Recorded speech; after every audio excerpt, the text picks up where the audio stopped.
Welcome, mass pagers, SEOers, and digital marketers to a Sunday Live here with Stephen and Simon. Welcome, welcome, welcome. Hi, guys. Hello. Hey, Daryl. How you doing? Good to see you. I'm good. Are you in a minibus this week? No, a lot of people were asking if I was okay because of the flooding in New York. Did you guys see all the footage of the flooding? Oh, my word, it's bad. Yeah. What did you guys think of that? I mean, could you imagine London having a flood like that? It's like you guys got like a month of rain, or New York got a month of rain in one day or something. Central Park was underwater or something. Something amazing. Yeah, crazy. And they're still cleaning up from it. My stepdaughter is just coming up from New York City. She goes to college down there, and they couldn't take the train because the train couldn't get out of New York City, so she had to take a bus. So they're still cleaning up. So what?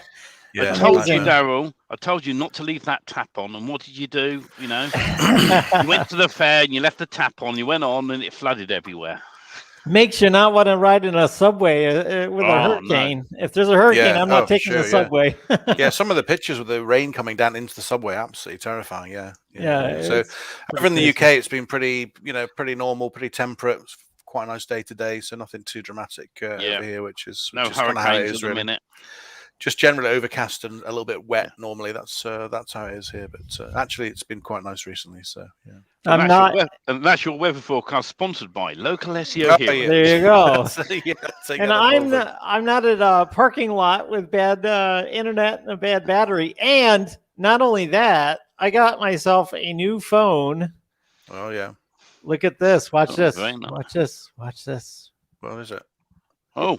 It folds out. It opens up. Folds out. And then disappears. Okay. Yeah. It's gone now. Yeah, it's the Z Fold 3. All right. Wow. Okay. Really cool phone. Samsung, is it? Yeah. I'm really enjoying it.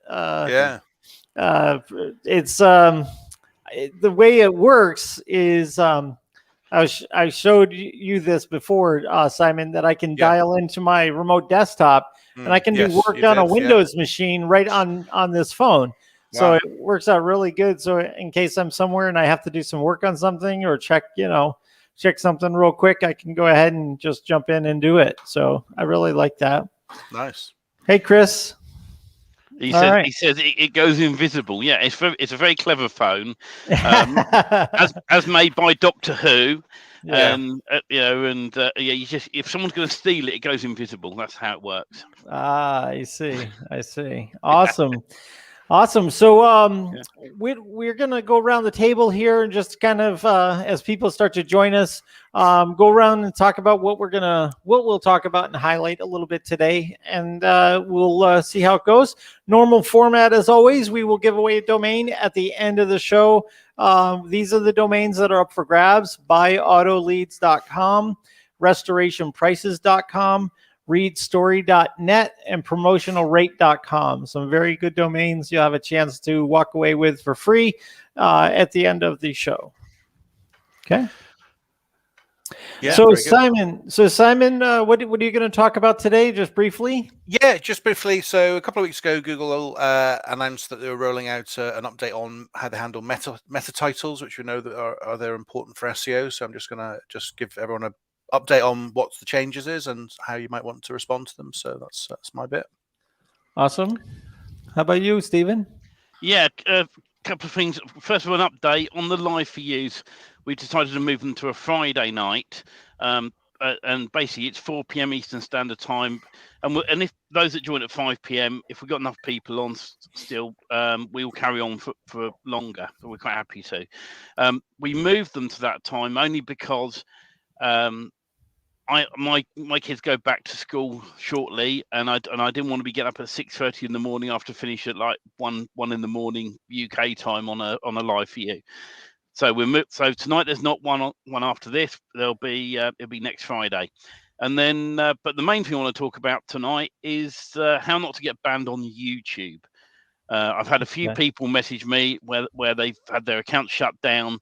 They find it hard to get back on because Google knows where you are. They know everything Google does, and including where Daryl's invisible phone is. So the thing is it's very much how not to get banned, and I'll talk about that later on. Awesome. Awesome. I will do some updates on two of our tools. Let me see. We'll have, yeah, I can't show there's a third tool I can't show you quite yet because we don't have it ready for people to look at. But I'm going to show Imagefly and Siphon just to kind of give you guys a little update on that. We do have some Mentorprise users. They just had some updates as well. So I'll just go over that briefly. So those three tools. And then I'm going to also talk a little bit about cold email outreach. A little bit something different, but because of this tool I'm going to show you, it just I want to open up your mind of some different ideas of what can be done with AI and what can be done to maybe get a better response on any kind of cold email outreach that you might be interested in doing. So, Don, Labor Day weekend here in the United States. Welcome, and so we'll get started, I guess, with Simon. Yeah, just give a second. I'll share my screen.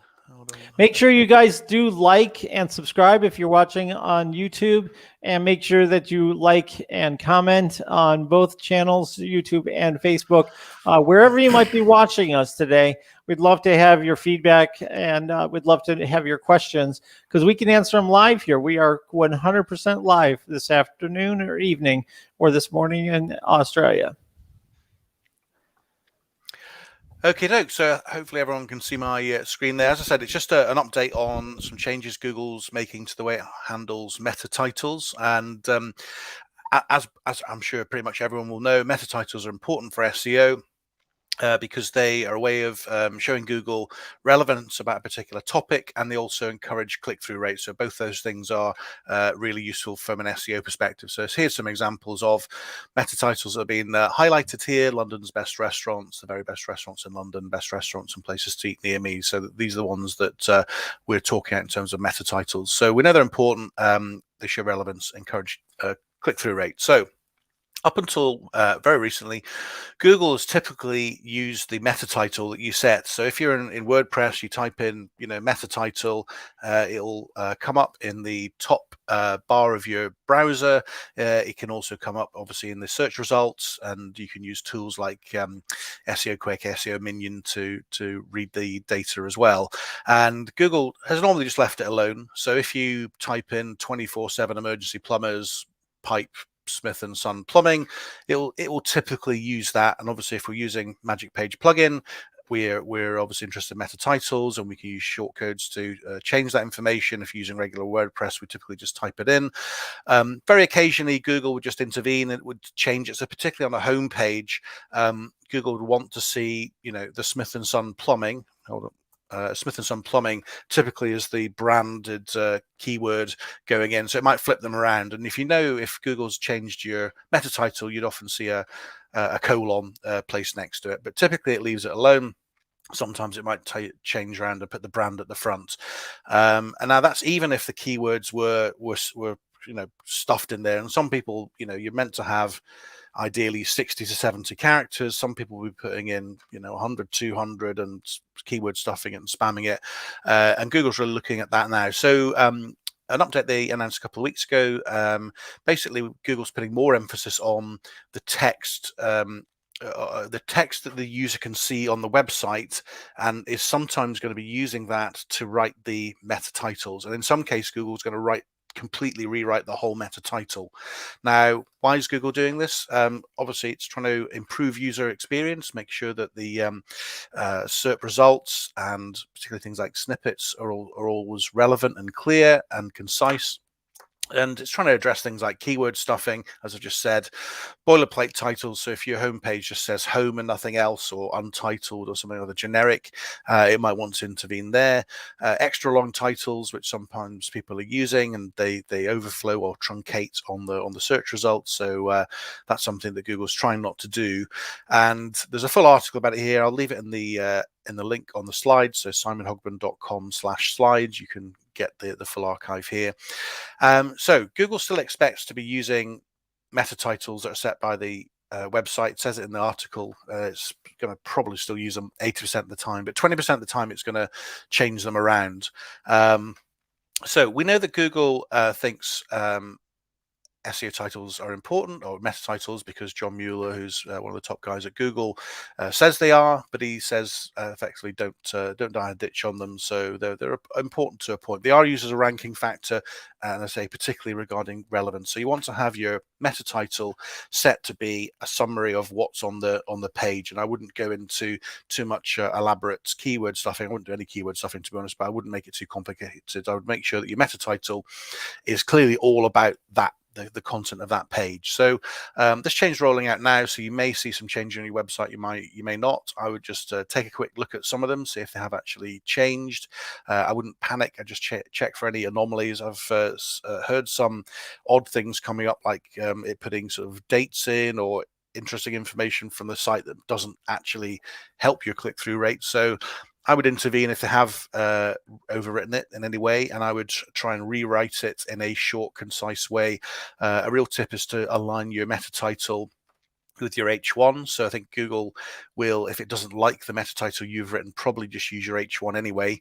And one of the best ways to make sure it uses one of the things that you want to show is use meta title and align it with the H1. I recommend that for SEO anyway, and keep it short and relevant. When Google is making the changes, it's taking long titles and making them concise. So I would kind of go with the flow of what Google's doing and take it from there. So don't panic if you see anything. It's just a small update, but I thought it was worthwhile just sharing, and I guess obviously reminding people how important meta titles are for the relevance in search and click-through rate as well.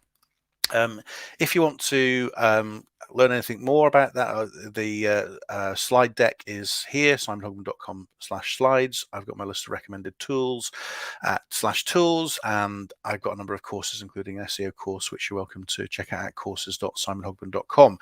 And obviously, great to have any questions about that update. So I don't know, Daryl or Steve, if you've picked up on that update, you've seen any of your H1s, or sorry, any of your meta titles change around or anything going on. But that's the updates. You know, they've been kind of doing this with descriptions for a while. If you don't put a description, they kind of make one up for you. I know that Chris Palmer talks a lot about just not putting a meta description, like Google kind of picked that up. Perhaps they've been watching Chris Palmer's show and decided to do that with titles too. But the thing is how does this affect mass page development? Like, for example, with Magic Page plugin, where you're using spin text in your titles, okay, to give variations and things like that. You know, we at one point might have had an advantage with mass page with titles and metadata because it can be done in bulk. But could this affect mass page websites more because they're going to you know, kind of maybe score the ones that they want to score, and regardless of their optimization in the meta category, you know, we could kind of see what happens over time. I don't know. What are you guys' thoughts on that as far as mass page goes?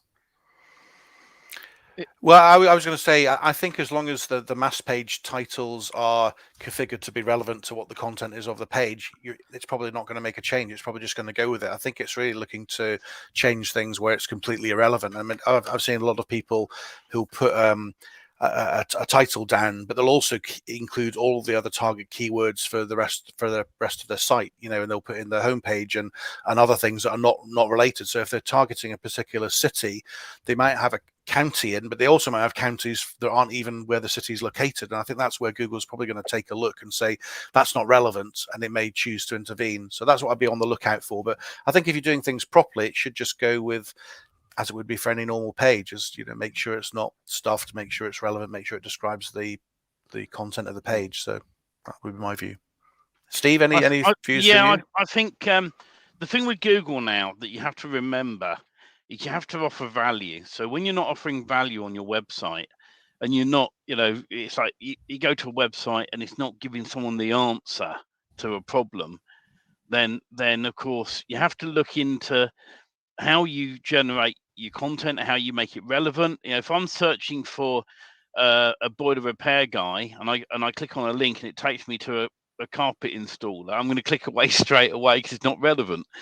And it's the same with backlinks as well. When you build your backlinks up, try and keep it relevant to what you're doing or what your competitors are using. But I did some tests more recently because of Google's changes, and I did a site with proper meta tags and titles all in it, and then I did one with just H1 tags and no meta title SEO on it. And still now, the one that's doing better is the one with the meta titles on it. I think it's telling Google a bit more information. But you're right, Google will make up its own thing looking at the page. So it does vary.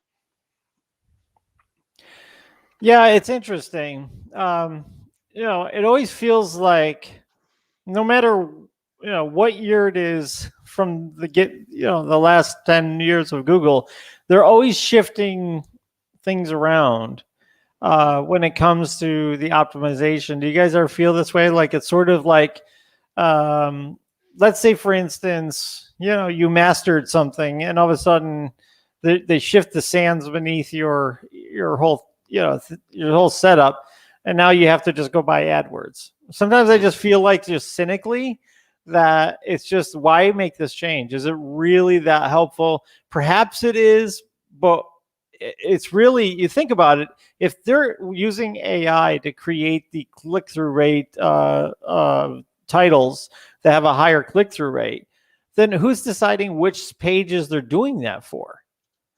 That's what makes me very skeptical, because they can do it. They have all the tools to write the software to make the title better, right? Based on the search's intent. But which 10 sites are they going to show? What is the reason for those 10 sites? Is it just click-through rate? That's why I always say click-through rate manipulation is here to stay, because if you can send user signals back to Google, maybe that's what they're going to show, and give a more relevant titles so that the rich get richer, so to speak, with regard to the Google clicks. What do you guys say? Yeah, I mean, I think they're going to. I think they're sort of reserving the right just to rewrite it, probably to deal with titles that are very long and very spammy, and I think that's where we're going to see most of the changes. I mean, they say in this article 80% of the time we're just going to go with what the meta title is as written, and if not, we're probably going to look at the H1, which normally I would align them anyway. So it's probably going to be more of the more obscure cases where people have, I mean, I've heard of people putting in 300-400 words into the meta title just to try and spam it. So I think they'll intervene then, but yeah, I don't know. We'll have to see. I think there's been a few strange changes made, but we'll see if it settles down. Very, very interesting. Well, thanks for the update on that. We'll have to stay tuned to see what exactly does happen with it. It just feels a little bit sus to me that they're changing and shifting the sands beneath people that have done SEO. They're taking the power away from you, aren't they? Because they just say, we're just doing it our way, well, regardless of what you describe your page as. Yeah, it reminds me of Google Analytics, right? When they used to show you what keywords were getting you the most clicks on all the keywords that come in. Then they started to bring it back to just only a few they would show. Now it's like, it's so unreliable. It's pretty much worthless to use it as a keyword tool to kind of see how you're doing. Yeah. They put some of it into Search Console, which is good. Yeah. Which is good. But at the same time, I mean, I really like Search Console, but when will that go away? Oh, is the minute that somebody figures out that, wow, SEOs are getting an advantage with this data? It always sounds very suspect for a company that says do no evil. It seems like when it comes to shifting the game all the time.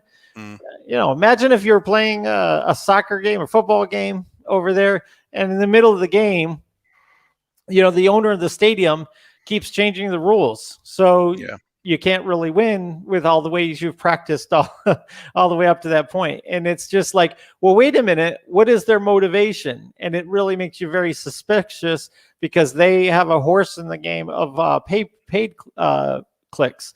So I'm getting very cynical about these big changes like this. Like, why? Why? Of course they can do it. it's their thing. It's But their at what platform, point, what point will small businesses start to say, okay, we're getting done with Google, because this is just, they're going to pick their 10. They're going to say, these are our 10, and we're going to go and make the click-through rate increased. Okay, well, that's great. It makes more quicker clicks, because they know what titles work better based on that search intent. Yeah. But And what are the and 10 sites? yeah, and they're stacking the deck as well, because they're saying, Yeah. well, we're going to have, a couple of directory sites in the top 10. So we're always going to have a Yell, and we're going to have a Yelp, or we're going to have a Checker Trade. And then we're always going to have a couple of articles, and we're going to have a couple of real local businesses. And, then straight away that pushes you down once you've got through the maps, the local ads, and their snippets, highlights, the snippets, the four ads at the top. Yeah. Now they have the Google approved listings. So do no evil, but yeah, for a small business that's trying to do the right things to appear in the search engine results, they don't have a chance against these Yelp and the Yellow Pages and all these things.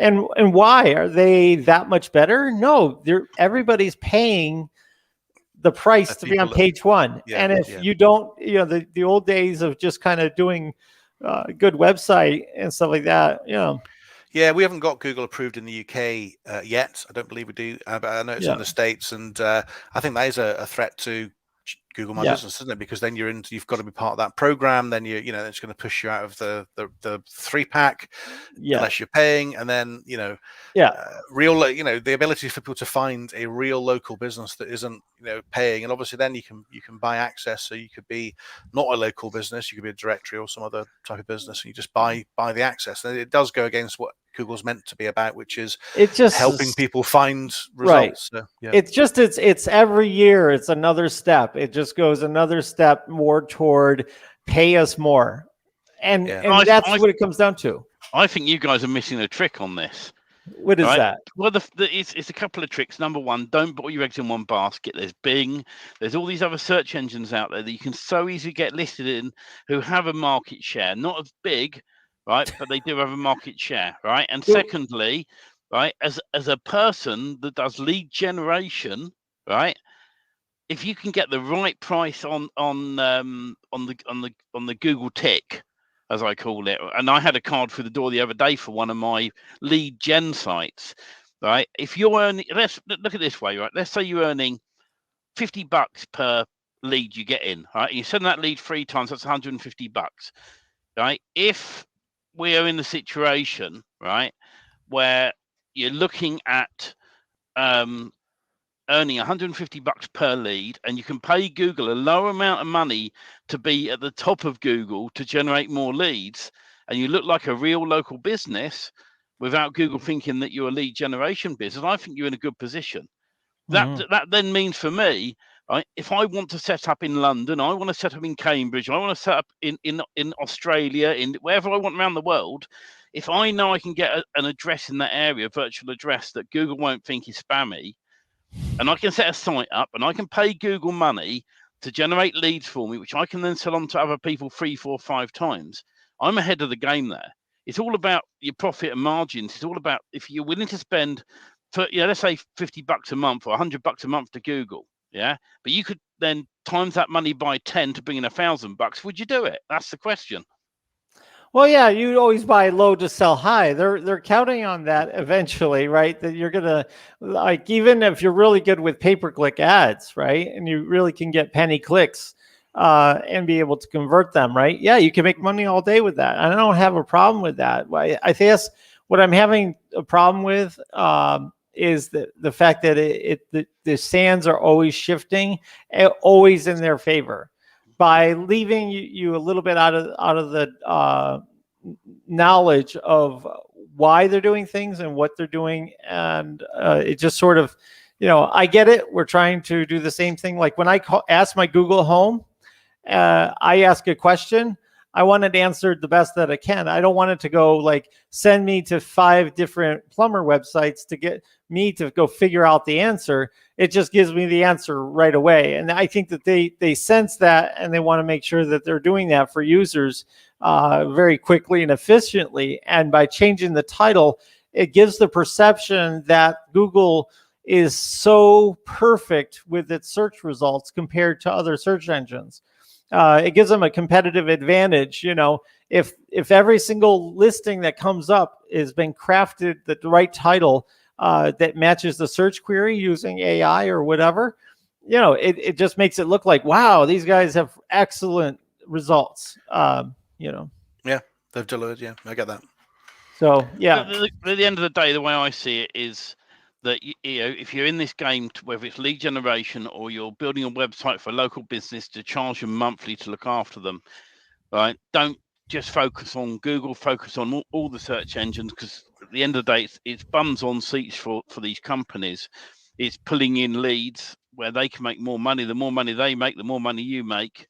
And gone are the day. I mean, in the UK now, you look at YouTube.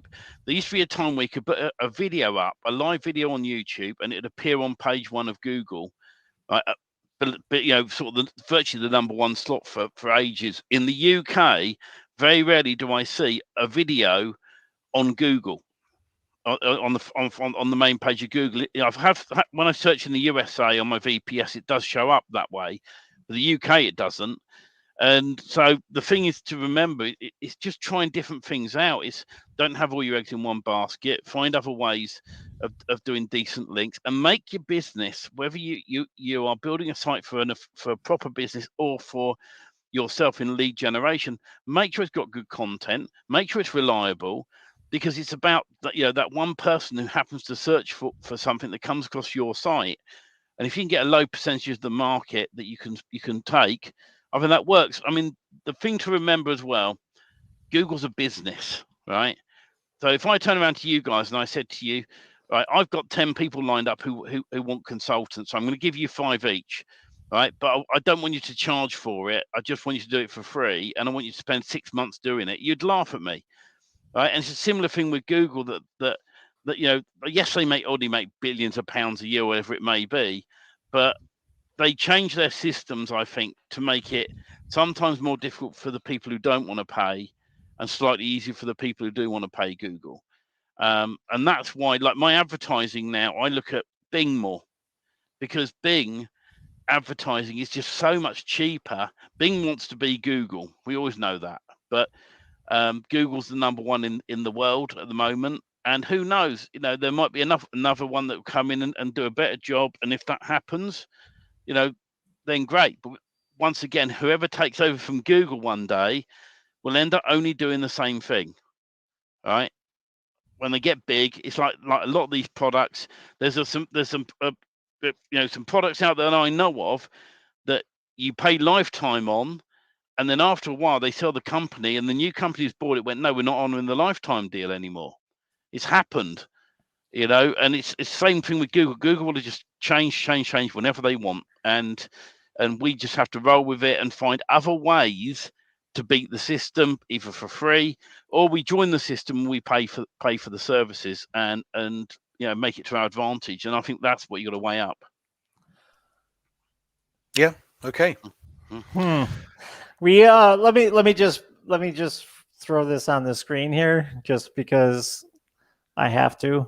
Hold on a second. Can you see my screen? Yeah. This is Bing's market share. Okay.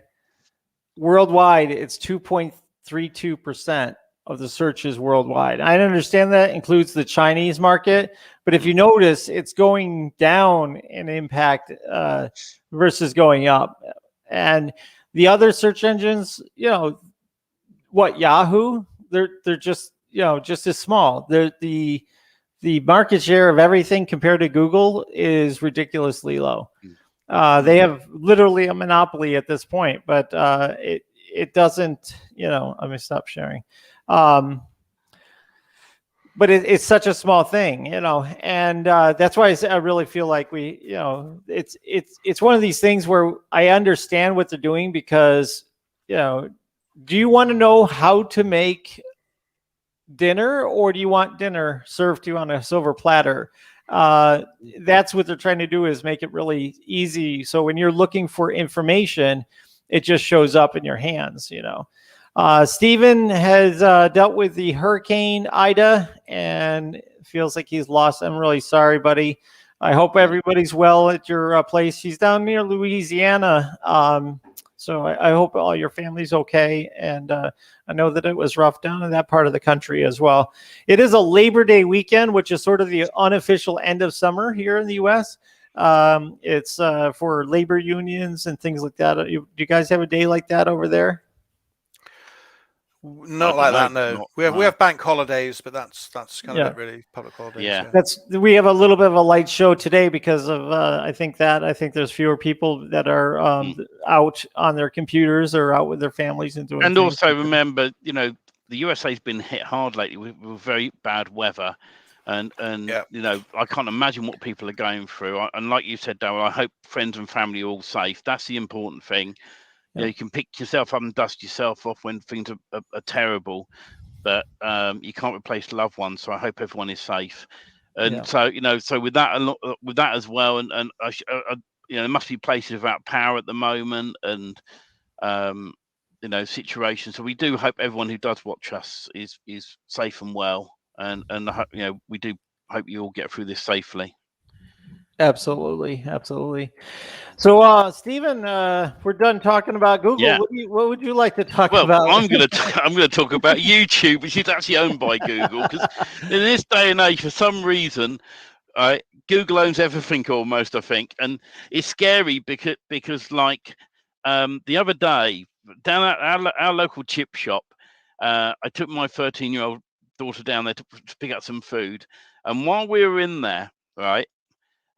They've got an Alexa, which is obviously Amazon's version of the Google one, and so I'm sat in there, and I realise it's an Alexa, so I turn the volume up press the volume up button on it, and just before we leave, I say, Alexa, play me something from the 80s, and I walk out. And then the time it took to pick something, by the time I got to the door, it's playing Ice Ice Baby, and there's my 13-year-old daughter in stitches of laughter because I caught her off guard. But I said, she said, we must get one of them. I went, I'm not having one of them, because with these devices written into the clauses, they're listening. So provided, I haven't got anything to hide, but I wouldn't really want it listening in on a personal conversation between me and a family member. So that's why I don't own those devices. Even your mobile phone, a Google Android phone, can listen in with the terms and conditions. So you always have to watch what you're doing, how you're doing it, and what you're talking about in this day and age. But if you've got nothing to hide, then don't worry about it, But it's certainly an interesting device. And then, of course, I went back down there a few days later to pick something up for a friend of mine, and had my son with me, and then he wanted to have a go, and he was playing all sorts on it. But back to the point with YouTube, I was going to talk about not getting banned on YouTube. Now, there are various products out there, and I know that Chris mentioned earlier about Yive sites, and I'll come to that in a minute, but they also have Yive videos. And the thing with these products that I've noticed is people generate loads and loads and loads and loads of videos, and it's not of any great content. If you want to be able to have a good channel which is related to what you are doing, just make sure you generate good related content. Content's king, whether it's a website, whether it's YouTube channel, whatever it may be. If you do good information, a good example is a how-to video for your channel, or get someone to make you one. If it's about emergency plumbers, do a how-to on how to do a fitting or something. If you're super lazy, you can go on YouTube and search for Creative Commons videos, which are free to use. Download them, do an edit, add a bit of text either side of it, and your URL, and put that up. But just be careful on uploading, let's say, 50 videos that are all pretty much the same, but all that's different is maybe the intro and outro, because Google and YouTube are getting very, very clever nowadays.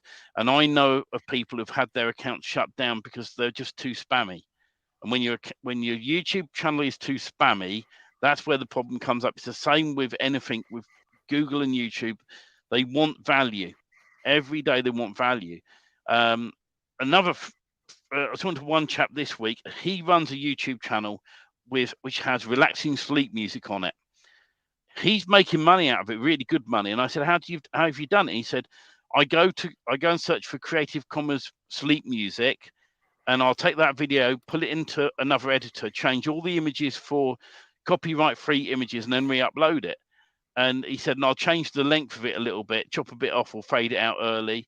And YouTube haven't so far picked up on him, but I just think it's a matter of time before the algorithms will say, hello, this is the same as this video over here. And everything that you're doing online, remember, if you're uploading videos and you're doing stuff with Google Sites and all these things, it takes up server space on Google systems. So if you're not offering value and you're doing a ton of spammy channels, then they're going to get taken down. And the other thing I recommend you do, each channel you set up, whether you buy a channel or not, set up a fresh email address. And what I like to do is I'll buy a domain name, and I'll set that domain name up with an email address, which is linked then to the YouTube account. And it's my own email address, because I'm finding that if you use a Gmail account and it's not linked to a decent email address, that Google starts thinking that's a bit spammy also. So it's all about protecting your content and protecting your sites. When you upload videos, tag them properly, create playlists, title them properly, spend the time with your YouTube channel, putting an image at the top of, a decent image about the channel, fill in the bio, all the information on there. Do each channel properly, as if, look at some decent channels online that are doing really well. Make sure you fill them in with decent content. And if you build the channel properly, it will stick around for ages. If you just go and buy a channel from someone on Fiverr or somewhere like that, and you don't do much, just chuck videos on it, it will die its death, and you won't have it that long. You waste your money and time. That's the main thing with it. It's content, great content, good videos, tag them properly, label them properly, and I think you'll be fine. I think you'll get to keep your channels. But try not to have them all under one Gmail account, because I know of someone who had 25 YouTube channels running happily, and he had one spammy channel, and every single one got shut down because it was all linked to him. So you just got to be extra careful, really. And the final thing I will say, because I know Chris earlier on mentioned about Yive sites. Now, again, Yive sites are running an unlimited deal. If you're interested, I'll send you guys out a link in the chat. And I'm going to be using Yive sites to build myself blog PBNs, but I'm going to do it in a very careful way. I'm not going to build hundreds and thousands of them. I'm going to build like a group of them in a niche, have different content, link them up to my own domain names to generate the content. And I'm planning on doing a video on that. Probably now it's going to be November because of everything going on with DFY themes. But the thing with Yive sites, and this weekend only, I think it's only today, that they're running the unlimited deal again, lifetime unlimited deal, and then it's monthlies again.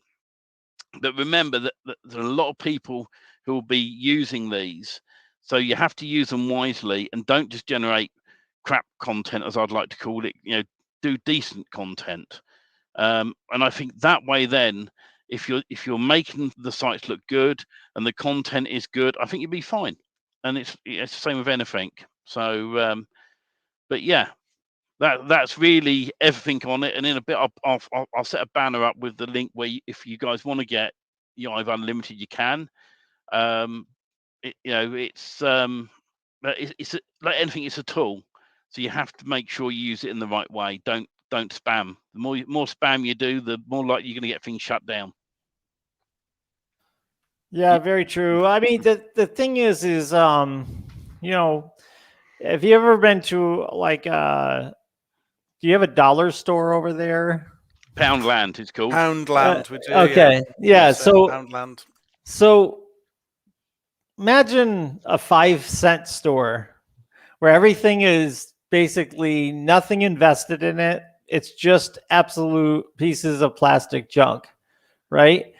How much fun would you have buying something in that kind of a place? And what would you, if you, everywhere you went, there was just all this like scattered, what you just call garbage everywhere. You wouldn't like you wouldn't want it, right? You'd be like, this is just so annoying. So, if you can do something in bulk, but keep the quality up, that's what I'm all about with MassPage.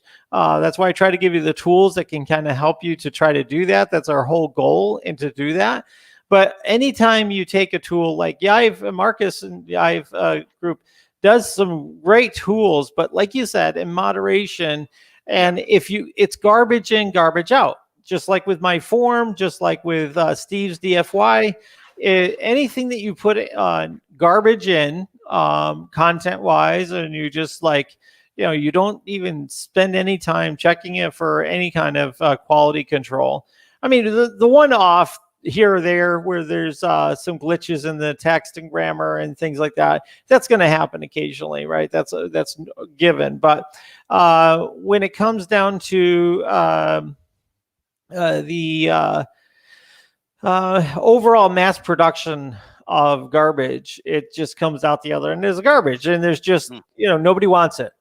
Google doesn't want it, the user doesn't want it, people that actually read text doesn't want it. So you have to be very careful of what you do, and how you serve that person's time. You're taking up their time by showing up in the search engines. You might as well come up with something valuable. There's like those computer generated voices and these videos that just have text across them, and they really don't give any real information. It just sounds like somebody hiding behind a computer generated voice. Every time I see those, I get like, it was pretty annoying, but I mean, if the information was super valuable and you can't find it anywhere else, okay, that's interesting. But there you go. I just think that sometimes it's good to, if you're going to go bulk with a tool like that, spend the extra, half hour to an hour and make sure what you're putting into the spreadsheet that builds this stuff is good and decent quality. Would you all agree? Yeah, I mean, it's like, I know Chris was asking about the Yive sites thing, and I went for the unlimited originally when it came up the first time round, and I had some of my own people in my own groups asking me, saying they missed out on that deal. And so I'm planning on putting together a training course in November, which will basically be showing people how I use it in a very sensible way. You've got to be so careful, and it's very much like that. It's doing it in a very careful and safe way. If you're not careful, then you end up things being spammy, and you don't want that. At the end of the day, it's like anything. This is the same for Yive. It's the same for Magic Page plugin. It's the same for Enterprise. It's the same for everything. Mass page. I mean, because you do have the power to pump out 1,000, 5,000, 10,000, 100,000 pages. You can use technology to do that, but just because you can doesn't mean you should. And I think that's right. There's a real diminishing return just sort of putting out the content. I mean, I on the Yive sites deal, I bought it when it was unlimited. It was a couple of months ago. I think it came out, and it's coming out again. I've had a little bit of a play with it. I think Steve, you're further into it than I am, but it's definitely interesting. There's also blogging, there's also news, there's other things you can feed through it, and I think for unlimited, it sounds like a pretty good deal. Really, just worth playing, even if you just use it as buffer sites to send links to before you send them onto your money site. It's probably quite a good tool to have once you've learned how to use it. So yeah. And Lily, if you're looking to get it, the link is on the screen, dfimagicthemes.com/yive-sites. But like I said, you've got to use it in moderation. Don't do what I see in Marcus's group. People are all the time talking continually about these products, and saying, "Oh, I built a blog with 50,000 pages on it," right? And the problem being, most of those 50,000 pages are pretty much the same content, and Google's going to penalize you. You've got to have a system in place that is creating the content in a way that it is unique, or as unique as possible, and it looks good. The way I'm building these is actually I'm building news sites, and off the new, as I build the news sites, then I'm going to put a banner on or a link back to my money site. I'm using it as a firewall between the outer world of Google, as I call it, and my site. So there's my website there. Here's the firewall, which is a Yive site, and I chuck all my links to that Yive site because I don't care what happens to that. If something happens and my site starts getting damaged, I've got a little bug here. I don't know if you can see it. It's just turned up on my. Oh boy, that's a big bug. Yeah. So anyway, but the thing is, it's having that firewall in place. So if something bad goes wrong with all the backlinks, or someone wants to try and damage your backlinks onto one of those Yive sites, you can go onto that site, remove the link to your money site, and you're protected.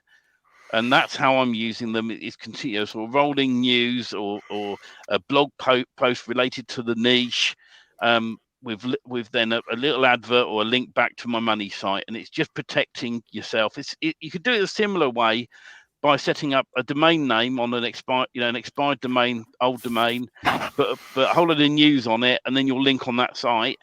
And if something happens, you shut that site down, or the link across, but that's the main thing. And it's the same with any links. It's just being careful. The only direct links I do is citations or Facebook or Twitter, social media.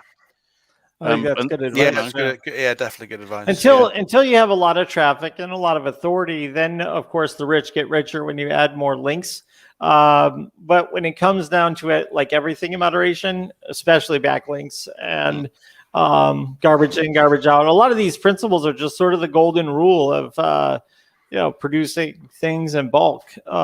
You just have to make sure you have the quality control.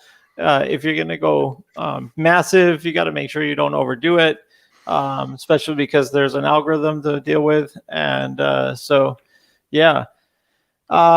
see. Somebody asked a question. I'm a little late to the conversation, but wanted to ask if I have MPub, do I still need, or can I use Yive sites? Yive sites, I don't have Yive sites. Let's be honest, right? It's a different product to how it works compared to what you guys are doing with MPub and sort of the Menterprise way.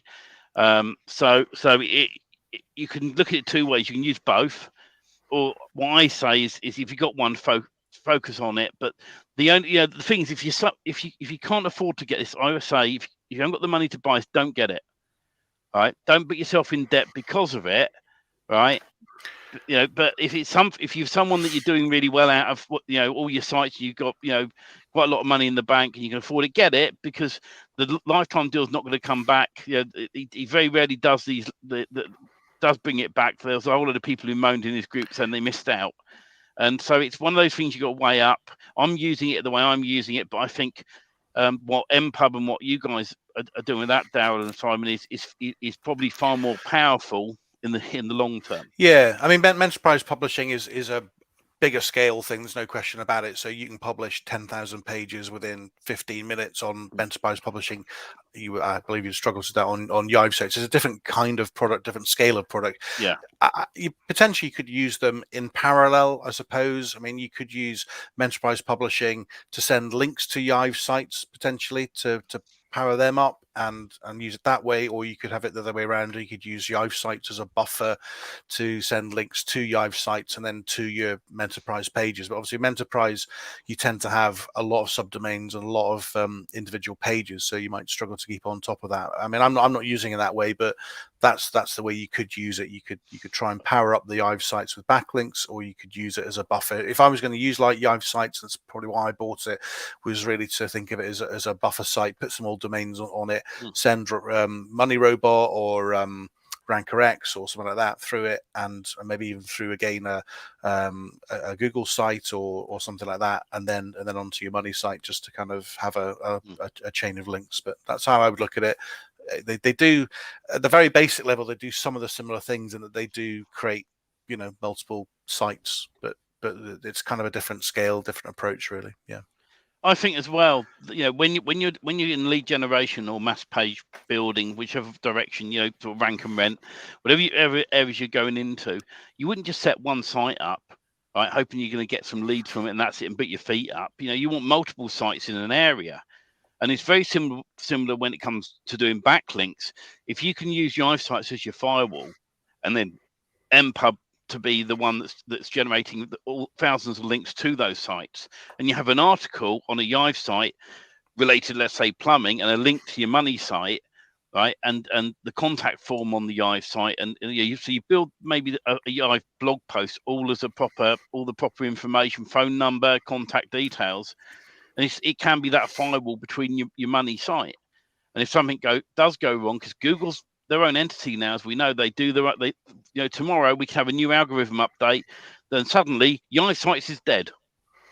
And there's nothing we can do about it, because they've got 20 IP addresses and they've realized it's all spam. Or, and that can happen. But if you've got that and you've got 5, 6 other products that can help you with these things that do similar, then you're in a situation that if one goes down, you've got the others to back you up. And that's sort of the way I look at it. Yeah, the question there, are you actively using it? So from my point of view, I bought it because, FOMO, I saw unlimited sites and it looked quite interesting, and I'd heard other people talking about it. I think I bought it in for like $197. So it wasn't nothing, but it wasn't like a massive commitment. And I've played around with it, and I think I probably use it as a PBN, but I'm not using it actively at the moment. I posted an automated blog. It fits into like a news posting service, which is quite premium, but you can do some test ones, and it worked quite nicely for that. And I posted a Article Forge blog on it and just stuck some content up, and I've left it. But I really sort of still working out how to use it, but I'd probably use it as a PBN buffer site, basically.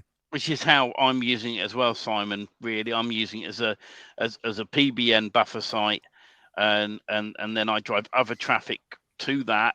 And that way, then my money site's protected, and then my money site has citations, your Yelps, your Facebook links, things like that. They're decent links. But the other cool thing about it as well is you can then take the content from Yive, and if you like the look of it, and it's written good. Let's say you managed to write some decent content in there, you could copy that content and put it as a blog post on your money site, and then set up a system that when you post that blog, you schedule it and it bounces out to all your social media channels automatically using IFTTT or one of those products. So I think Yive might support RSS as well, actually. I think from memory, I think it's one of it'll take our RSS feed or generate them. So there's other things you could maybe have a play around with there. Yeah. But I'd certainly use, if you're thinking about it, then and you can afford to, go for both, because they'll complement each other. They really will. Cool. Okay. Cool. Awesome. Well, we're getting closer to the top of the hour. I think that what we should do is probably move forward with a bit of what I had to share, and then we'll give away a domain, and I guess we'll open up the guest line after that if anybody wants to join us for that. Stephen was talking about a friend of his that had some sound effects or something like that. What was it that you were saying? It made me think of a site that I built a few years ago. I had a domain that I still have. It's dec.af, like decaf, and I wanted to make a relaxing background noise for working, relaxing, and studying, because I sometimes like to just put on my headphones and have some like background ambient noises. So if anybody wants to use this, they're free to use it. If you click on this, it sounds like a dishwasher. You click on this, it sounds like construction workers. And then you can combine them, so you can have the sound of dishwasher and construction worker. Or you could have the ocean and the river. And you can play them at once, and you can adjust the volume on it. So if anybody is interested in that, it's kind of cool. dec.af. Until we sell the domain, I figured I would just put it on there. I just like to play around sometimes. All right. Cool. Yeah, that's cool. I like that. Yeah. Yeah, I have a little bit of ADD, so it's like if I have something always input, I can actually focus and work longer. But if I have absence of something continuous, and these just recycle and they continue, forever. So, all right. The other thing is there was a post from Anand. He's in India. I've seen some of his work before with mass pages. He does a good job. We've had some conversations about some of his philosophies on mass page and things like that. The reason why I bring it up, we put it in the Facebook group because he put it on AppSumo, which is the first time I think I've ever seen a mass page mention on AppSumo. He changed it around. I gave him some suggestions. He changed it around so that you could do multiple mass page sites, things like that. This is not an endorsement or anything like that, but this is just to show you that if you don't have time to use the Magic Page plugin and the form, he has our form and everything, and he can help build you just a custom website for that price point. where you don't have to do any lifting at all. So that's just something, not an endorsement. It's just something to check out. He does have a guarantee as well through AppSumo. So that's something else to look into. So research it. Go ahead and message him through the Facebook group. If you want to ask him questions, feel free to do that. All right, Menterprise. I know of some things that are coming up, but what happened recently is dark mode, which I love. I'm a big fan of dark mode in the publishing. And what's happening here is they've got some filters now. So like if, for example, you wanted to bulk delete pages, okay, this is very interesting. So if you had a campaign that was going for a while, right, and you wanted to go with hits between 0 and 0, right, apply filter. Let's see if it'll do it. 0 and 1. Let's do 0 and 3, because that should be doing more than that. There we go. So out of all these thousands of pages, there's 3,833. So I wonder if I'll be able to delete out these pages. We'll see. I'm just going to take these here. I just made it 1,000, so it's going to take some time. Yep, looks like I can delete selected. Let me try it and see if it, because everything will change. If you want to permanently delete them, removing any links. I'm not going to actually do it because I have links that are pointing through these, but you can of course do that. But there's other things that will be coming in bulk that you'll be able to do. And the other factors here, we're looking to get some numbers on the campaigns. We talked to the developer about allowing you to see how many total hits you've gotten per campaign that you've done, so you'll be able to get an idea just from the front end. And so that's why they have all this stuff going on. So, all right, so that's that. There was something else. There's dark mode, and there was something else, I think. Tables. You gonna tell us anything about image fly or anything like that, or is that in your next bit, or are you gonna say that? Yeah, I'm gonna get to that. So this is they just did some fixes on a few things, and I'm planning to do a training with Christy maybe tomorrow if we have some time toward the evening. And because it is Labor Day weekend, we wanted to wait till the weekend was over because we have less numbers. So definitely wanted to do that and get some people some training on this. If you're interested in Menterprise, just get in touch with me at daryl.chat, and we can talk to you about Menterprise and tell you and answer any questions you have. All right. ImageFly, I noticed that the stuff that he had talked about as we were talking, I double checked it, and it isn't up and running. So I can't really show ImageFly. It's basically the same as what I showed last week, but there's they fixed it. They just haven't pushed all of the modules live. So I don't have it, so I can show you right now. And as far as Siphon, I was having a few little problems. Not sure if it was my computer or whatever, but I wanted to show you the live server here. If you'd go in here, and I'm going to take this here, paste it.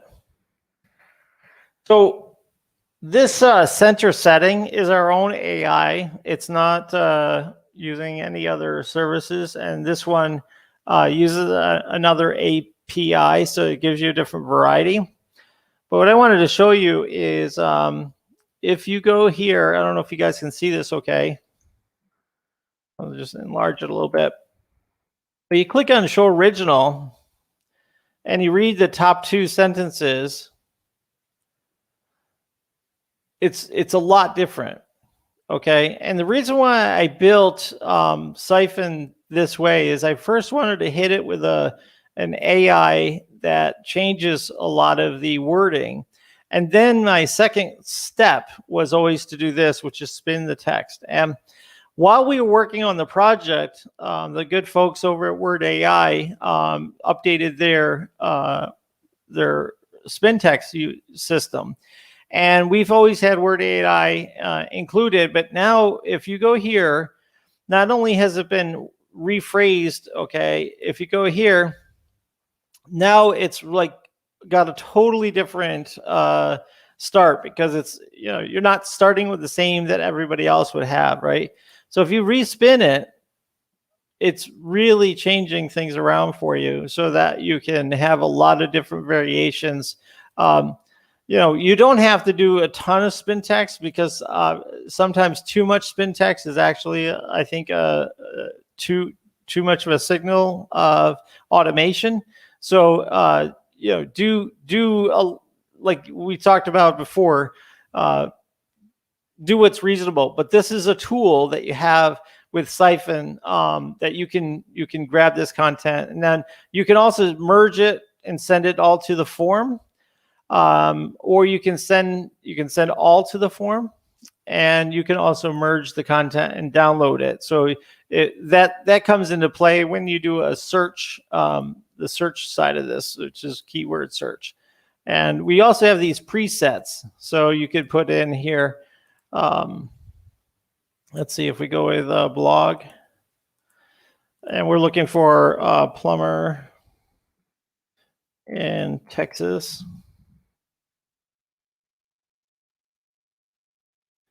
All right. It's going to load the URLs. And it's going to look for URLs that have the word blog in the URL, which it did here. Okay. And it also has the keyword plumber in Texas. So it's going out and finding it and rewriting that content. Okay. And it's giving you the rundown as it goes. So if you click here, you can see this text is different on this section. Here's another one. So it changes up each one. Okay, and you can do the same steps that I just showed you before. You can spin the text. This one has a cookie thing that you can't scrape. And so you can also remove that one. I'm going to do that after I've got all the content here. See, some of them have special characters, and it stops it from pulling all the content. So I'll just remove this one and remove this one. And so what you can see is you have a lot of text here that has been rewritten that you can check against Copyscape, and then you can also spin it. So let's say you want spin.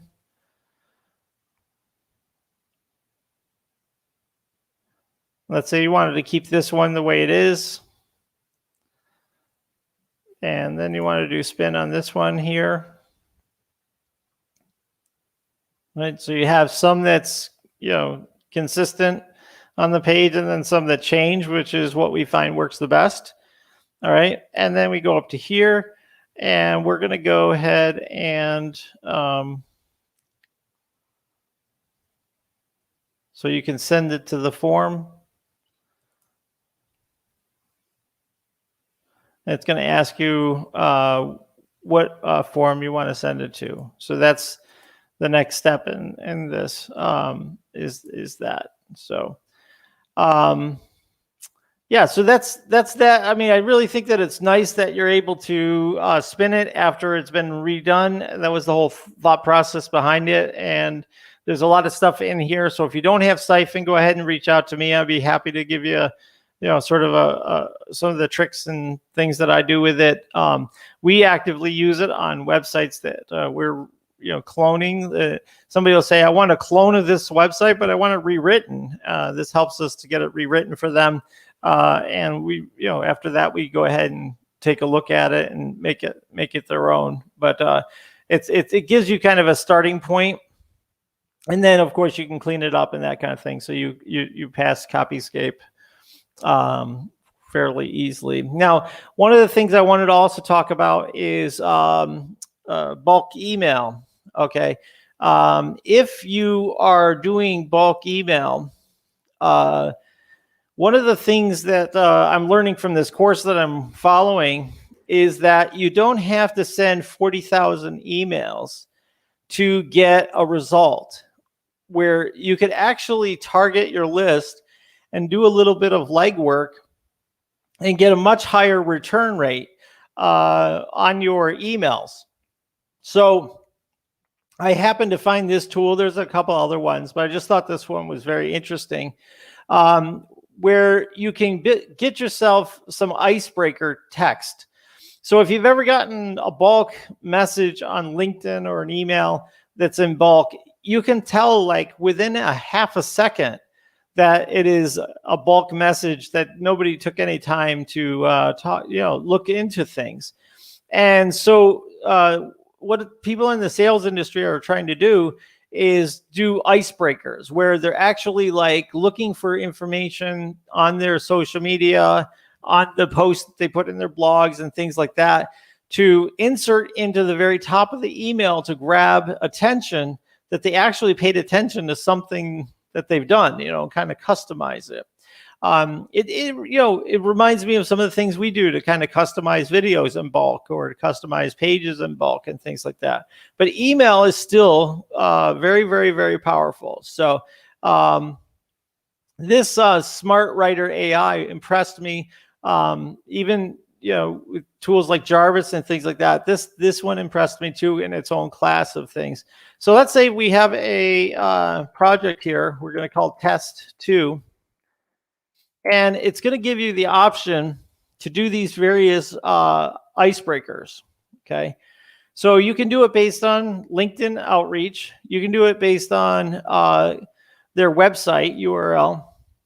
You can do it based on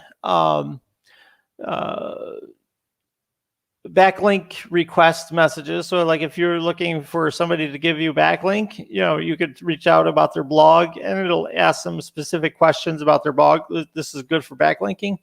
And then here's one for taking a Google review and generating something out of that. So I'll take this one here, and I'm going to do it manually, and I'm going to put in I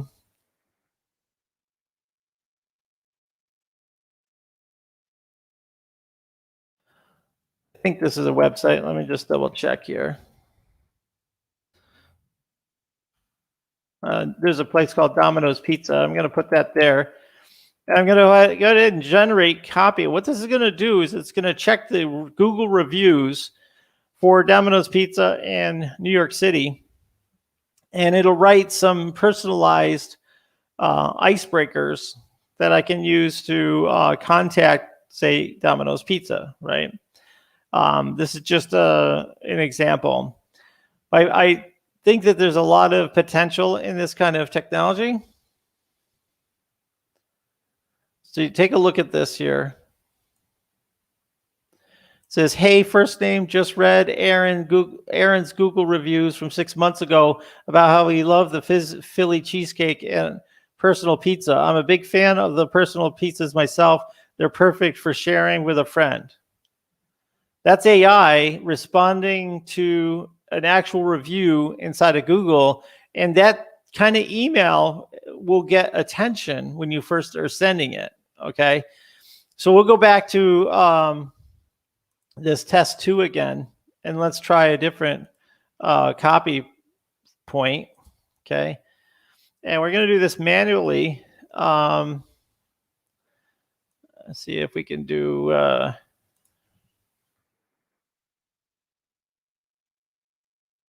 I'll do mine. Don't have too much on there, but all right. So this is a company I do some marketing with. So that's on my LinkedIn. So I'm going to pop this in here. I'm going to pop this in, and we're going to create a message. And you can do this with a CSV file. So you can give a bunch of data, and it can go ahead and write these little blurbs for you, and then you can put them into like a lem list or your emailing software and use that field as the first field in this. Do you guys have any insights on this while it's doing this? No, I love all this stuff, to be honest, and I think it could really be a time saver. I've got Lemlist. I have to say I've not used it that much, but I know it's very powerful. But I also know that the real trick of getting people to respond to cold emails is to make it look not completely like a spam. You sent it 1,000 times. So yeah, I think AI making these personalizations, I think it's fantastic. So yeah, I'm gonna have a look at this. Yeah, so here's one here on my blog somehow. It says, I read that you're looking for mentors and business partners to learn from. I bet you're a fantastic negotiator, and I'm sure you never let your work consume your life. Well, that's not true. But anyway, yeah, so I think let me just do one more here while we're looking at this. I think this backlinks one has some potential for asked to write a guest post, asked to link, add a link to their post. I'm going to do that. And introduce our product is the most accurate. Okay. So 2 unique points about your blog that adds value. Okay. David's saying, what's the name of the email sender? And Lily's asking, how much does this cost? I'm not sure how much it costs. I don't have a referral link or anything like that. I just am generally talking about the technology. I think it was like $20 for a certain number. There's also a pay-as-you-go plan. All right, so I'm just gonna do like this.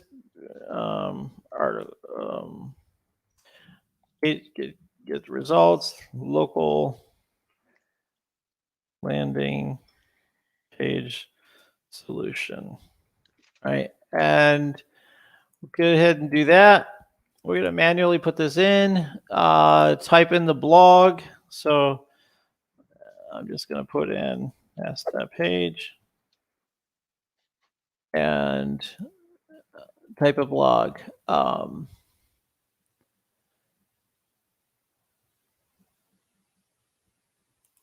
right, let's see here. Going to try to generate copy. So Simon, you know about asking for guest posts and being able to get links put on existing blogs. What is your thought on this?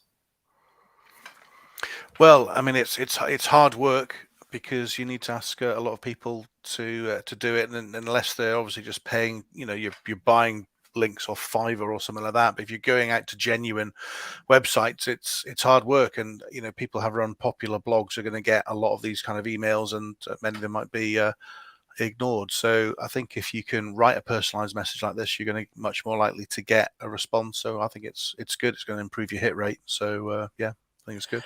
Yeah, so it seems like you put a lot of time and effort into your blog post. And again, you can do this with a CSV file. So you can do this in bulk. So, if I saw this and I saw optimized lead generation, I saw mass page, and I would just scan this really quickly, and I'd be like, okay, this is interesting. Somebody actually wrote this, So, how would you like to add our locally optimized, perfect for your lead gen? And with mass pages, you can build them in less than 10 minutes, and you'll get results quickly. It's cool. I really just thought this was interesting as I was going through different softwares today. This one's called Smart Writer. There's another one called Line AI, LYNE.ai.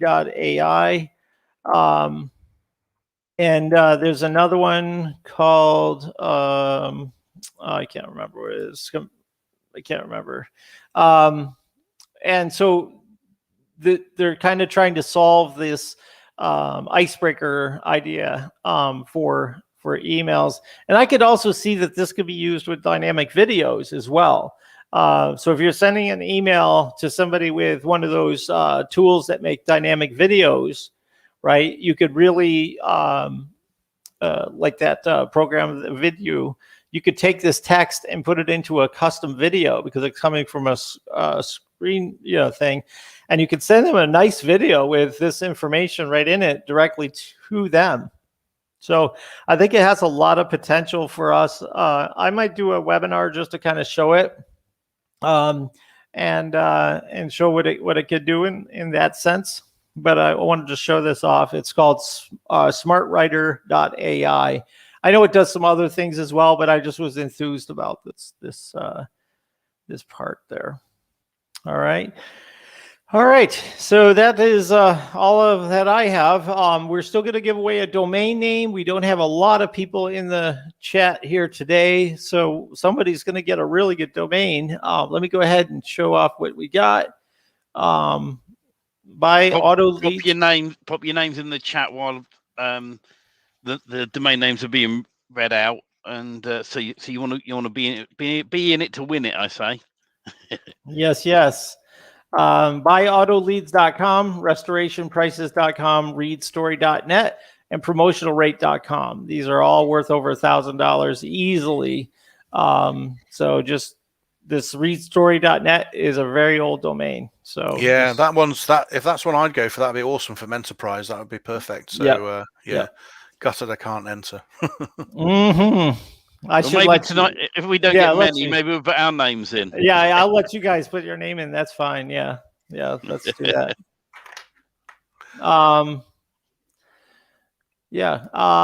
Just tonight we'll let you do that because it is a holiday here. If one of us wins, people are going to say it's a fix. This is going to if I get Read Story, I'll be very happy, but it's going to look dodgy. But I'm just saying that up front. But let's go for it. I'm not going to argue. Yeah, go ahead, put your name in there, and we'll add it. So Simon, Steve, I can't win. All right, you're giving them away. Yep. I just got some good ones yesterday, so you guys will benefit from that. Don's calling it a fix already. Look at that. He's straight in there. Oh, that's not right. Yeah, Brian, David Tullock, Bob. I don't know Bob. Matthew, George. George, I'd love your comment on that software. George is a big fan of different softwares. I was talking to him about this one earlier and asked if he knew about a lifetime deal, because apparently this one flew by me on AppSumo, and I'm killing myself that I didn't get it. So definitely check it out, guys. It's cool. I always think with AppSumo, right? The one thing you got to look at AppSumo in a way. I love lifetime deals as well, right? But you need to have the attitude that some lifetime deals that come out may not be around forever, and they may disappear. All right, and we knew that with that. I think Vidami years ago was probably on one of these lifetime. Well, I knew it was on a lifetime deal. I don't know if it was through AppSumo or not, but so you got to understand that you're buying into it now, so use it as much as you can now, because you can't tell the future where it's going to be. But I mean, there are some products out there I've bought that are still around 5 years on, so it's sort of it's just pot luck really, and understand you'll be prepared to spend the money and hope that it's around for years. I've been very lucky with all the things I've got off of AppSumo. And the other thing to say as well, I had a product that did fail a year and a half after I had it, and I emailed AppSumo, and they came back and said, here's the credits for it. We do apologize. So sometimes you get your money back for AppSumo. So it's a good, safe bet anyway, I think.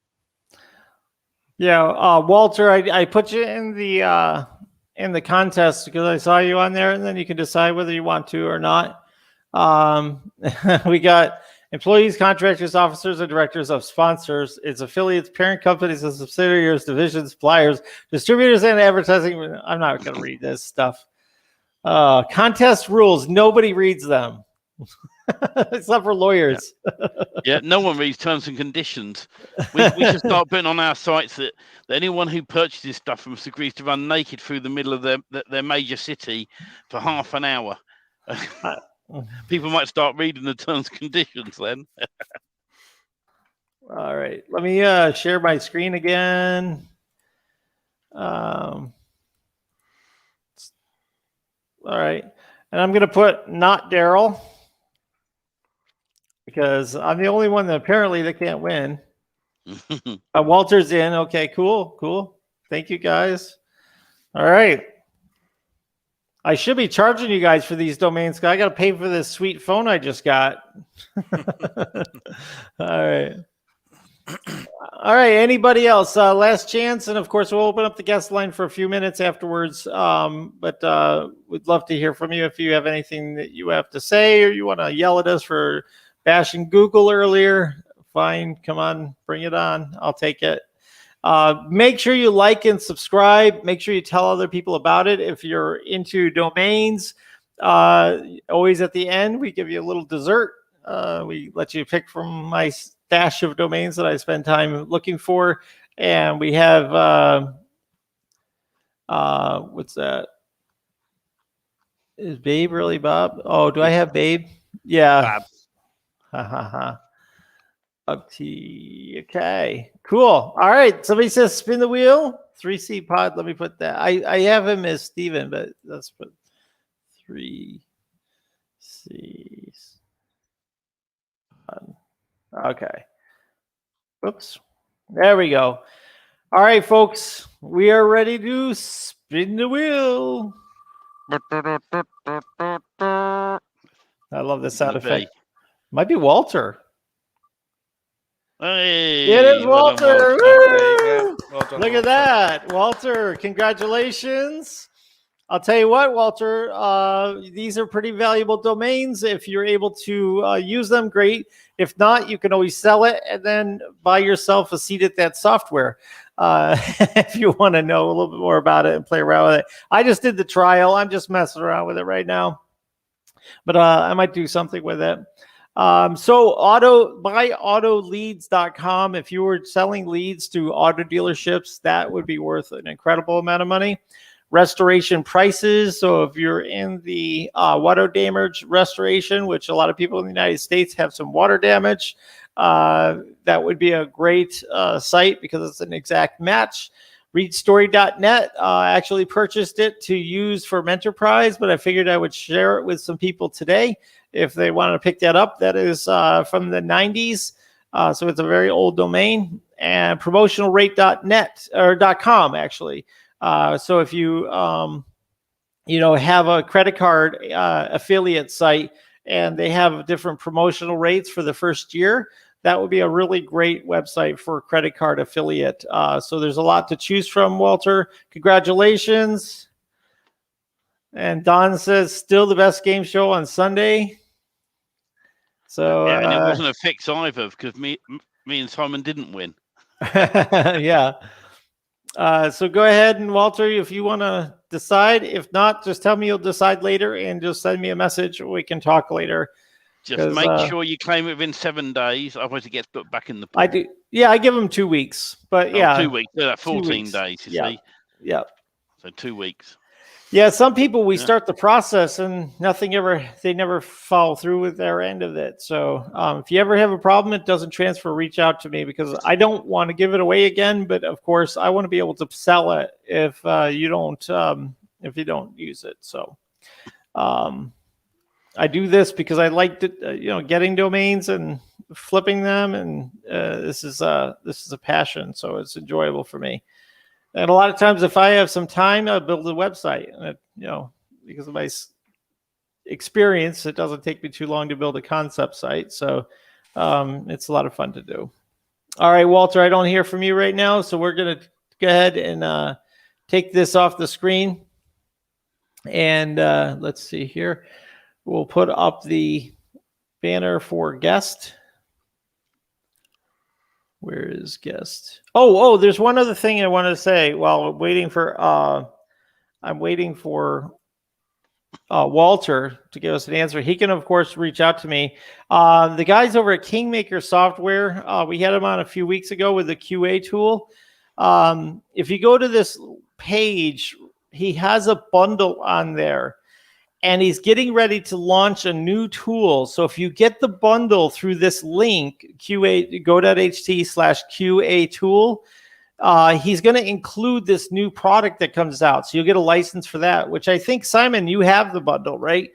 Yeah, I've got the bundle. Yeah, I started off with Question Forge, and then the bundle was offered to upgrade to that. The guy Drew was really helpful, just let me upgrade and not lose out. So that was great, and looks like I'll get something else. So that's cool. Yeah, the other one is a snippet tool, featured snippet tool. So it does the basic things of the QA tool. He's going to take some of the other features to have Word AI included, to have the exports and all that kind of stuff. But then we were talking, this is sort of just new. Nobody here knows this. We were talking about another plan, another software that I'm somewhat partnering with him on. I gave him the idea. I gave him the domain for it. And he's going to go ahead and build it out. But it's a really interesting concept.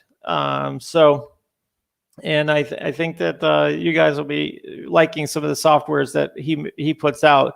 So great guy, Drew, and look forward to doing more work with him on things. So, all right, guest line, where is that? While you're finding that, I'm going to mention something that both myself and Simon are going to. And I'll just upload a screenshot a minute because it'll be easier than trying to share go ahead. My screen, which is this. It's the SEO Underground in the UK. It's held at Newmarket in the UK, and myself and Simon are going to it, which is basically Mike. I know Mike Martin and all the team from Mass Page are going to be there, and currently, if you use this coupon code, you get $50 off the price. It's not around for long. So if you are thinking of wanting to meet my ugly mug in person, and Simon's and Mike Martin and the team, we're all going to be there October the 14th. The reason I'm saying about it now is I know hotels get booked up early, and tickets get sold very, very quickly. So I just thought to share that in case you want to come. I know a few people are wanting to come and meet us in person. And catch up. So it's always a good thing to, we always love meeting people. So and now lockdown's almost over. Sounds good. I'm looking forward to meeting you, Steve, in person. That'll be good. That'll be good. I think it looks like quite a good conference, so it should be good. It's a black hat conference. Obviously, don't recommend black hat, but if you want to know about black hat stuff, it looks like. I think also there's going to be some standard SEO stuff there as well. Yeah. I know Mike Martin will talk about all the tools that are there, and but it's always good to meet people, exchange ideas. That's what I'll be honest with you, that's what a lot of these conferences are for, really. And I'm traveling up the night before to Newmarket to catch up with some people. I know that a chap called Tommy, who's in Mike's group, who I've known for some years now, he's coming over from the Netherlands, or planning on coming over from the Netherlands to the event. So people travel from around the world. I think it should be good. Yeah. All right, well, the guest line is open for you for a few more minutes if you want to jump on and tell us how we should all grow more hair except for Simon. You're welcome to do that. Just come and say hello, or you know what, if you want to tell us we all have 4 eyes. I didn't realize we all wear glasses, but apparently it must be a prerequisite of the show as well. Old age, I think. You won't believe I had my eyes lasered years ago, and I only wear glasses when I'm using my computer now. When I first had my eyes done, fantastic. What they don't tell you of laser eye surgery is as the years go on, your eyes get a little bit bad naturally. So I can still see normally without them, but I can't read anything on my mobile phone or on a computer screen without glasses again. So if you think that, leave it, to be honest. And the paper you sign, it says no refund, right? Yeah. You're on your own. I got a lump sum of money back out of them because they cocked up the venue I was going to in Bristol. They sent me to the wrong site, and and I complained, and they gave me a bit of money back. So it always pays to put a polite letter of complaint in. If you ask for a refund, they take your eyeballs. Earlier on, Lily asked, I don't know if she's still watching, but she mentioned that she used to have MWB for a resale and loved it. Has there been any updates lately? Is it? I was talking to one part of the team this week, and we have a few things that we still are waiting to work out. I know we're bouncing the ball down the road, but everybody on the team is very busy, so we're trying. Like I've showed some of the things that it does. Nothing different has happened since that point. We're just between testing and trying to work out a couple of things that I asked for to have done, and then we're also trying to see if there's better compatibility with some of the templates and things like that. So we want it to be really as good as it can be. I know that it takes some time to work all those little bugs out and things like that, but the developer is very busy, to be honest, and so we're going at it. But all of these softwares and things like that, when you have a small team and you're bootstrapping, it's time and money, and you only have so much time and so much money. Sometimes unless you're funded or something like that, you have to go at intervals that you can grow at. So that's the thing. But I am 100% committed with mass page tools and building tools to help with doing things in bulk.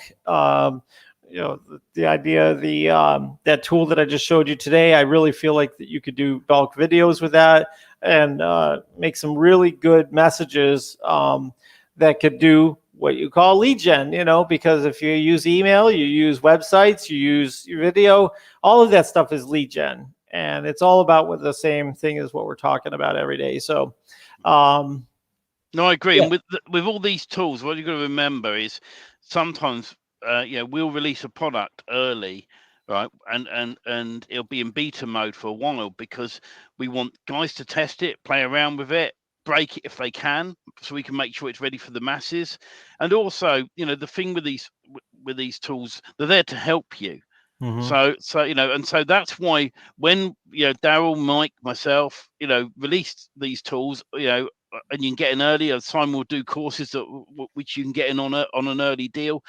As we add more and more value to these, and they do get more and more valuable, right? We're here for the long haul. We're not here, we're not one of these products that you buy in early, get maybe a lifetime deal or a cheap deal, and then 8 months later, bye-bye, we're not here. So the product has to be right, and the people that obviously got in originally at the start of MWB will end up having even more value than ever. And it's the same with anything, all the tools that I do and all the tools that Daryl offers, you're in early, and there's always more value being added all the time to them. So it may take 6 months or 12 months or a year and a half to get it right. But once the devs have got it 100% right for you guys, you can have a product that's going to be evergreen. It's going to keep working and working and working. And like I said, we're here for the long haul. We're not here. There's a lot of IM people out there. 6 months later, the product's gone. You've wasted your money. And we're not like that. We're here to support you.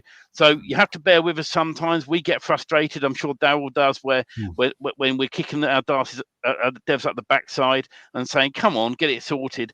But, at the end of the day, the product has to be 100% right in our opinion. And we like to test it thoroughly. But, all these things come together at the right time. And I know, they'll add extra value and they'll be even better than they were before. Well said. Well said. Don says we don't have Tesla money. Yeah, we're not building rockets, and we're not, building subways underneath cities and things like that. So yeah, you're right. We don't have money to blow around. I actually am reinvesting money that comes in from affiliate money, which should normally go into my wife and my pocket. I invested into building more tools for you guys. So nobody can say that I'm not trying to give you guys the best I can give you. I always am. We're always looking to improve and find better ways to make our tools better for you guys. And we have a lot of lifers. We have a lot of people that have paid for the lifetime, and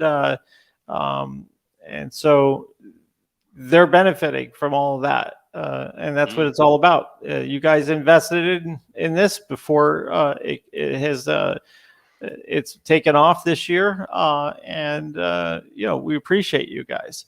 So, we do. Yeah. Yep, definitely. All right. I guess we'll take down the calls right? Yeah. Yep. And doesn't look like we have anybody that's No joining No us. one wants one's to come and coming say this week. hello or ask us. You guys, you get a great opportunity here. If there's something we talked about tonight, you want to come and say hello and talk to us about, or a question, or or something you're not sure about with one of the products. Now's always the time to pop on and come and say hello and go. Yeah, actually, I'd like this advice on this. And we're here each week. We're always happy for you guys to pop on. It's not consultation. All right, we're not here to tell you how to run your business and give you an hour's consultation, as some of the lives have happened in the past by mistake. But we are here to give you, a little bit of time to come on, ask one or two questions. Well, it might be something in your business with SEO that Simon can answer, or some way you want to use one of the tools we're offering, and we're here for you. So, please pop on when we do offer you the chance. We're always happy to invite you in, and even if it's just to say hello and how your week's been, we don't mind. Awesome. Cool. Nicely said. Thank you, guys. Appreciate it. Yeah, We'll good to see you, Daryl. We'll be back again 5:00 Eastern time next week, and of course 9 p.m. BST. What is that? 10 p.m. 10 p.m. It's 10 p.m. British Standard Time. Okay, and 9 GMT. Okay, Yeah, I always get you guys confused. We're on summertime at the moment, so we're an hour ahead. It'll click back soon, though. Yeah. Oh, okay. I always quote Eastern Standard Time because I think people can go and Google it and work out what their correct time is for around well, we're the actually world, Eastern Daylight Time now, so that's why the EDT. That's why it changes. So it's so confusing. We got to do away with all this. All right, guys. Just to briefly recap, there's no live for you tonight. We've moved it to a Friday. Yep. That way, because I had a few messages with people trying to jump over and switch over. So we're doing it on a Friday night now. So you're always welcome to head over. It's always dfymagicthemes.com/live, if I remember right. And that is next Friday, 9 p.m. British Standard Time, which should be 4 p.m. Eastern Standard Time, if I've got it right.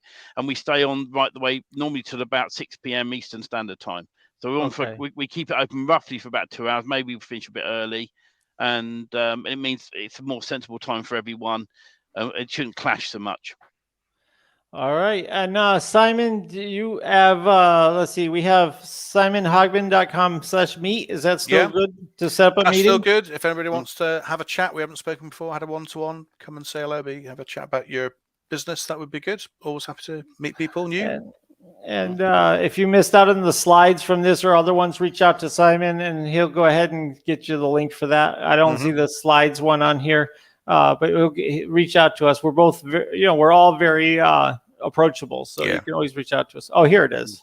Simon Hogman. That's it. Yeah, that's the archive. It's this week's slides. It's also the ones going back 3 months. So it's all on there. Yeah. Great value. And thanks for all the hard work and preparation that you do. Yeah, no problem. All right, guys. Thank you. We'll be in touch throughout the week. And of course, everybody else, we'll see you next Sunday on a Sunday Live with MassPage Tools. And share, like, and tell people about it, please. Please do. Yes. We'll have a bigger crowd next week because this is Labor Day weekend. I think there's a lot less people online. So, all right. You guys take care. We'll talk to you all later. Yeah. Bye-bye. See you. Take care.